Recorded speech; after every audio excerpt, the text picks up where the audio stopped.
Oke, nah oke. Sekarang kita mulai dengan pembelajaran yang pertama yaitu IPS. Tadi kalian sudah mencatat pengertian dan manfaat dokumen. Apa itu dokumen? Pernah belajar belum di kelas 1 tentang dokumen? Sudah atau belum? Belum? Oke, kita belajar sekarang di kelas 2. Apa itu dokumen? Dokumen di sini tertuliskan, dokumen adalah surat-surat penting atau berharga milik seseorang. Kenapa surat-surat penting? Karena biasanya dokumen itu berbentuk selembar kertas ataupun berbentuk surat yang dimiliki oleh seseorang. Nah, dokumen itu terdiri dari dua macam, yaitu dokumen pribadi dan dokumen keluarga. Dokumen pribadi itu dokumen yang berisi hanya untuk diri sendiri. Data-data yang ada di dalam dokumen itu hanya untuk diri sendiri, tidak untuk orang lain. Contohnya seperti akta kelahiran. Semuanya punya akta kelahiran? Coba anggukan kepalanya. Punya enggak? Coba tanya. Oke, kalau tidak punya, kalian belum bisa masuk ke sekolah karena akta kelahiran di sini digunakan untuk mendaftar ke sekolah. Setiap anak mempunyai akta kelahiran yang berbeda. Misalnya punya Alesia, pasti berbeda dengan punya Nathan. Bentuknya sama, tetapi isinya berbeda. Di dalam akta kelahiran ini, ada yang namanya nama anak. Setiap anak punya nama berbeda-beda kan? Nah, tempat dan tanggal lahir. Nama orang tua. Nih, Ibu kasih contohnya nih, akta kelahirannya. Contoh akta kelahiran. Tuh. Seperti ini contohnya, tapi di sini tidak ada namanya. Nah, tuh di sini ada tulisan pencatatan sipil. Kenapa pencatatan sipil? Karena tempat mengeluarkan akta kelahiran adalah kantor catatan sipil. Di sini dituliskan ada tanggal, ada tahun, ada bulan, anak namanya siapa, terus anak yang keberapa, nanti dari pasangan ayah dan ibu siapa, ada di situ. Nih contohnya. Ini hanya belangkonya, tidak ada isinya. Kalau yang punya kalian pasti ada isinya, nama, tempat tanggal lahir, nama orang tua, ya. Nah, oke, ini tadi yang akta kelahiran. Akta kelahiran tadi termasuk ke dalam dokumen pribadi. Yang selanjutnya adalah ijazah. Ijazah itu adalah tanda bukti lulus sekolah. Nanti kalau kalian sudah kelas 6, kalian sudah mengikuti ujian, kalian akan mendapatkan ijazah. Nih, contoh ijazahnya. Ijazah. Nah, ijazah digunakan untuk mendaftar ke sekolah yang lebih tinggi. Misalnya, kemarin kalian sudah mendapatkan ijazah TK kan?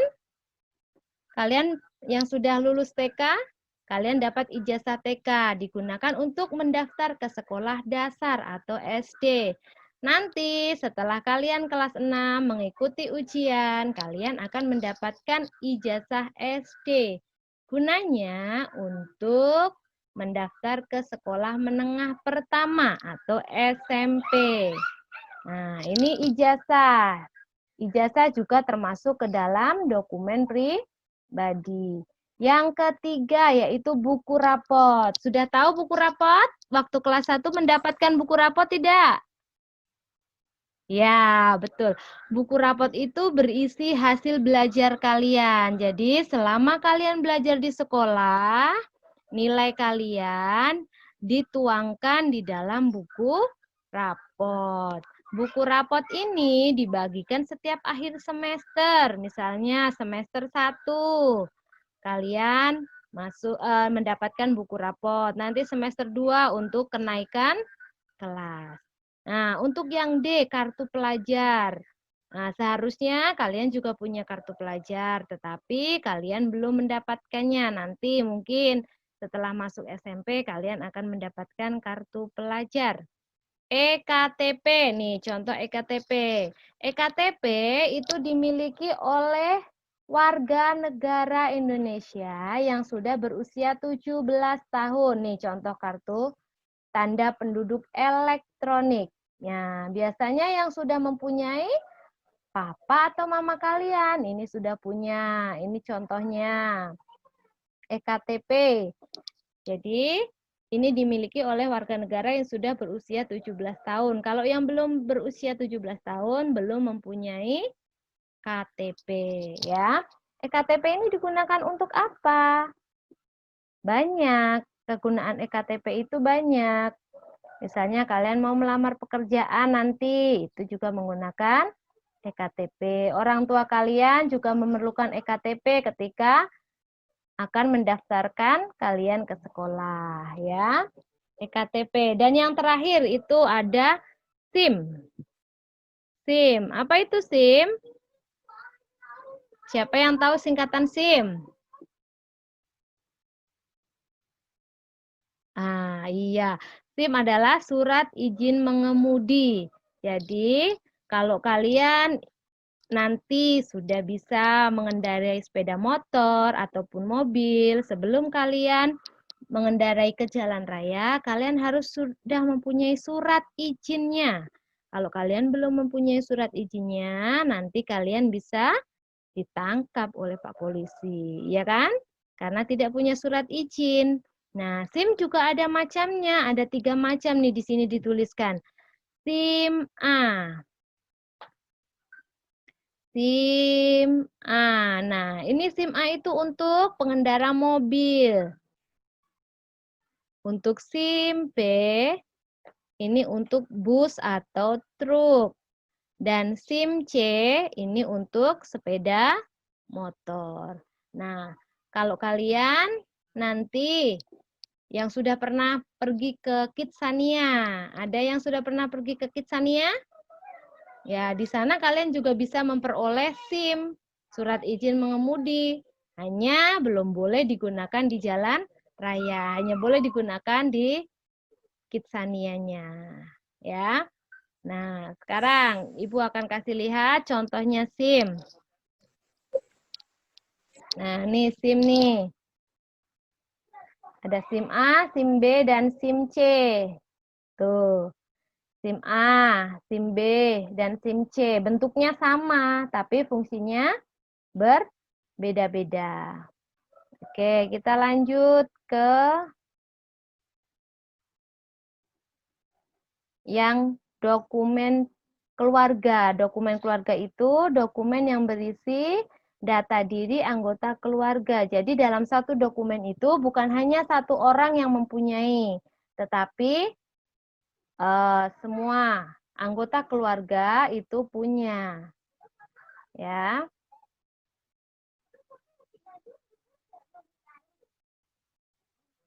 Oke. Nah, kartu keluarga yang pertama. Contohnya. Oke, bisa dilihat? Oke, pernah lihat nggak yang punya orang tua mungkin? Kartu keluarganya. Tuh, bisa dilihat? Tuh, ada di sini ada nama kepala keluarga. Kepala keluarganya itu siapa? Ya, papa, betul. Terus yang kedua ada nama ibu atau mama. Yang ketiga nama anaknya. Kalau anaknya satu, ya berarti anggota keluarganya baru satu. Kalau anaknya dua, berarti anggota keluarganya ada dua. Nah, tadi SIM, kartu keluarga, KTP itu tempat pembuatannya berbeda-beda. Kalau tadi akta kelahiran, tempat pembuatannya itu di kantor catatan sipil. Kalau kalau KTP dan KK itu dibuat di kantor kecamatan. Kalau SIM dibuat di kantor kepolisian, ya. Oke, di situ juga sudah dijelaskan apa gunanya KK, apa gunanya SIM, apa gunanya EKTP, sudah Ibu jelaskan di situ ya. Nah, tapi ada satu manfaat utamanya. Manfaat utama dokumen itu apa? Sebagai barang bukti. Misalnya, Nanti kalian bepergian, kalian tersesat mungkin. Nah, orang-orang bisa bertanya, mana SIM-nya, mana KTP-nya, sehingga nanti ketika kalian tersesat, kalian bisa diberitahu dengan jalan pulangnya, dengan melalui dokumen yang kalian punya. Atau sebagai identitas seseorang, contohnya tadi, akta kelahiran, identitas kalian, bahwa kalian lahir di mana, dengan orang tua siapa, namanya siapa, itu adalah manfaat dari dokumen. Nah, ini yang hari ini kalian tulis tentang pengertian dan manfaat dokumen. Nah, sekarang, sekarang coba siapa yang ingin bertanya, angkat tangannya dan nyalakan mic-nya. Ya, siapa yang mau bertanya coba? Dinyalakan dulu mic-nya, baru angkat tangannya. Ada? Jessie mau bertanya?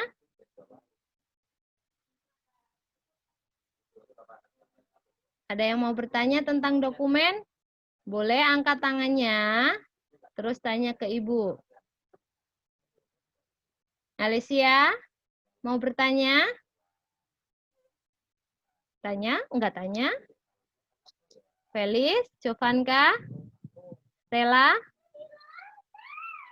Grace, ada yang mau ditanyakan? Jessie? Ben? Nathan? Ada yang mau ditanyakan dengan Ibu?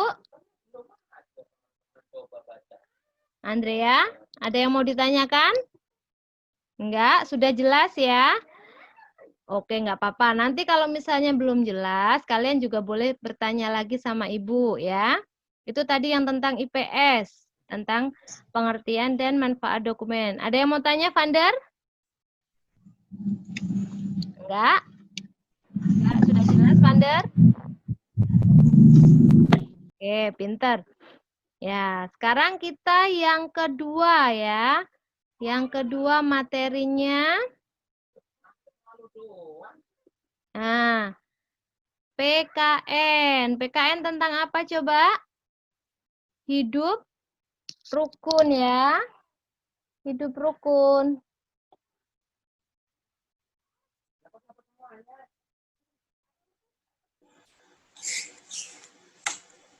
Oke, hidup rukun. Sudah selesai belum dicatatnya? Belum. Oke, nggak apa-apa. Oke, nggak apa-apa.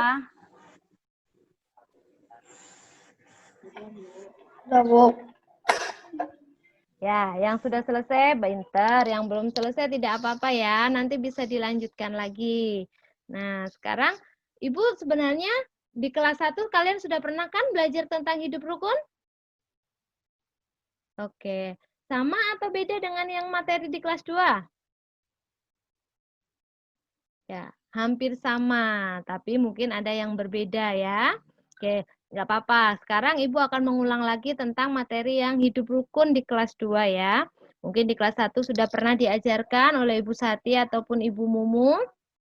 Nah, sekarang kita belajar lagi di kelas 2 tentang hidup rukun. Nah, di situ sudah dituliskan, hidup rukun adalah bentuk sikap cinta damai. Nah, kita sekolah, ya kan? Di kelas 2 ini kita berteman dengan banyak teman yang berasal dari berbagai suku bangsa mungkin, dari berbagai agama mungkin, ya kan? Yang jelas juga berbeda jenis kelamin. Ada yang laki-laki, ada yang perempuan. Tetapi kita harus tetap hidup rukun dengan teman, tidak boleh bertengkar, ya kan? Di sini rukun dan damai dituliskan, tenang, tentram, dan tidak ada pertengkaran, ya kan? Jadi walaupun kita dalam satu kelas ini berbeda-beda, misalnya kayak Ibu juga dari suku Jawa, terus ada teman kalian mungkin yang dari suku Batak, atau ada lagi yang dari suku Bali, ya kan? Kita punya kebiasaan, punya budaya yang berbeda-beda, tetapi kita harus bisa hidup rukun ketika kita sedang bersekolah. Nah, hidup rukun artinya kehidupan yang tentram, damai, tenang di keluarga, sekolah maupun masyarakat. Jadi bukan hanya di sekolah saja kita harus rukun, tetapi di rumah misalnya. Kita juga harus hidup rukun dengan kakak ataupun adik ataupun dengan saudara-saudara yang lain. Nah, siapa tuh yang masih suka berantem sama kakak atau adiknya? Berebutan mainan, berebutan makanan. Ya, nggak apa-apa, nggak apa-apa. Tapi kita tidak boleh lama-lama ya. Kita setelah mungkin habis berantem nih sama adiknya, kita harus cepat berbaikan. Ataupun yang di sekolah nih, di sekolah kita suka kadang ada yang berantem, ada teman yang jahil, ya kan? Ya, nggak masalah, tapi kita tetap harus saling memaafkan. Nah, di masyarakat atau dengan tetangga kita yang sebelah rumah atau dengan teman-teman kita yang di rumah, kita juga harus hidup rukun. Kita tidak boleh egois, ya. Kita harus saling menghormati. Nah, karena hidup rukun itu punya banyak manfaat nih di sini. Manfaatnya hidup rukun itu ada apa ya? Tercipta kedamaian, mempunyai banyak teman, nanti hidup kita menjadi tentram. Kalau kita sering mengajak teman kita bertengkar, bermusuhan, itu hidup kita tidak tenang karena kita akan selalu dikejar-kejar oleh rasa yang tidak nyaman. Misalnya, kita mau pergi ke mall misalnya, ketemu sama teman kita yang tadi diajak berantem. Kita kira-kira ketika bertemu senang atau tidak? Enggak, ya kan? Kita nanti ada rasa takut ataupun ada rasa sedih karena kita harus ketemu sama teman yang tidak kita yang tadi sudah mengajak kita berantem, ya kan? Jadi kita harus hidup rukun supaya hidup kita itu damai, tentram. Jadi kita bertemu dengan siapa saja itu lebih senang. Nah, agar tetap hidup rukun, kita harus mempunyai sikap yang sabar, ya kan? Setiap orang mempunyai sifat yang berbeda-beda. Ada anak yang suka marah, ya kan? Ada anak yang diem aja, atau ada anak yang pecicilan, tidak bisa diem. Nah, kita harus sabar dalam menghadapinya. Jangan ada yang lagi main, kita sedang main, ada teman yang datang, marah-marah, padahal nggak tahu itu marah-marahnya kenapa. Kita jangan ikut marah-marah, tapi kita harus tanya dengan baik-baik, dengan sabar, ya kan? Supaya nanti tidak terjadi pertengkaran. Kalau teman kita datang-datang marah, terus kita ikut marah, ya nanti yang ada berantem, bukannya damai, ya kan? Terus kita rendah hati. Rendah hati itu apa? Jangan sombong. Kalau misalnya kita sudah bisa, kita jangan, aku nggak mau belajar lagi, aku udah bisa, biarin aja. Nah, nggak boleh ya. Kita harus selalu rendah hati. Rajin, tuh rajin. Kita sudah naik kelas 2 kan? Kelas 2 pelajarannya sudah lebih banyak daripada kelas 1. Jadi kalian harus lebih rajin. Walaupun kita belajarnya tidak bisa di sekolah, kita belajarnya cuma lewat online seperti ini, kalian tetap harus rajin ya. Menulisnya jangan lupa. Tidak harus buru-buru, pelan-pelan saja tidak apa-apa, tetapi harus selesai. Ya. Kalau memang sudah capek, boleh istirahat dulu, nanti dilanjut lagi. Nah, ketika mengerjakan juga jangan, "Mama, tolongin, aku malas ngerjain." Jangan, ya. Boleh dibantu orang tua, tetapi tetap kalian yang mengerjakan. Nah, terus hormat. Hormat bukan hanya kepada guru, bukan hanya kepada orang tua kita harus bersikap hormat, tetapi kepada semua teman, kepada semua orang yang kita temui kita harus bersikap hormat.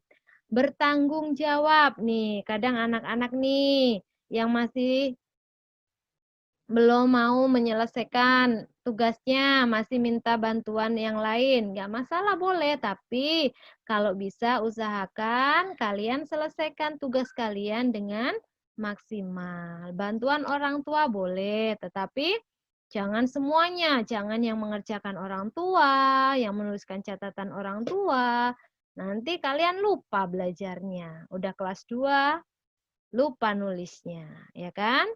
Nah, kalau yang tadi sikap yang harus kita kembangkan supaya tetap hidup rukun, yang ini adalah sikap yang dapat merusak hidup rukun. Kebalikan dari tadi ya. Tadi kalau tadi ada rendah hati, sikap yang dapat merusak yaitu sombong. Sombong, suka menyombongkan diri sendiri. Terus ada iri hati, malas, dengki. Tuh, jadi kita harus mengurangi sikap-sikap yang seperti ini supaya kerukunan di dalam sekolah, keluarga, maupun masyarakat tetap terjaga. Nah, hidup rukun ini sesuai dengan pengamalan Pancasila sila yang ketiga. Ya, yang dilambangkan dengan pohon beringin. Bunyi sila ketiga sudah tahu semuanya? Sudah tahu belum?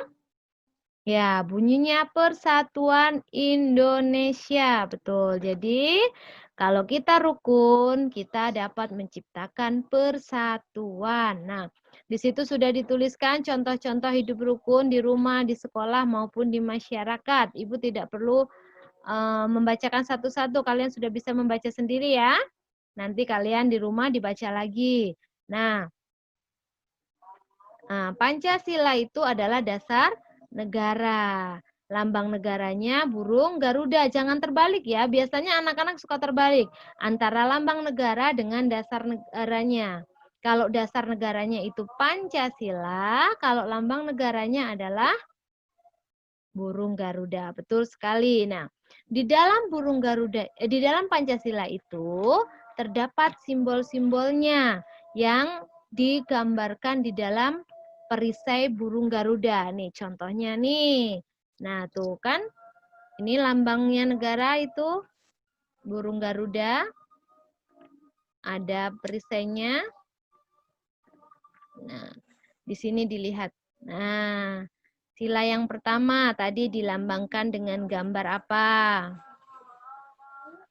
Sila pertama dilambangkan dengan bintang. Nah, sila yang kedua dilambangkan dengan rantai. Sila yang ketiga dengan pohon beringin. Sila yang keempat, kepala banteng. Dan sila yang kelima, padi dan kapas. Ya. Oke, di situ. Nah, tuh udah ada tuh lambang-lambang sila Pancasila. Nanti kalian bisa baca, bisa pelajari lagi. Nah, tadi kalau tadi sudah dasar negara, lambang negara, sekarang semboyannya bangsa Indonesia. Apa itu semboyan bangsa Indonesia?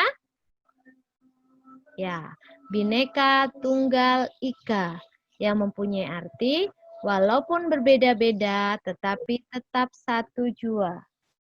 Jadi, walaupun kita berbeda dari agama, suku bangsa, maupun kebudayaan, tetapi kita tetap sama, kita satu. Tujuan kita yaitu untuk menjaga kerukunan bangsa dan negara Indonesia supaya tercipta persatuan dan kesatuan. Ya, oke, mungkin itu yang Ibu sampaikan sekarang. Nah, sudah masuk semuanya?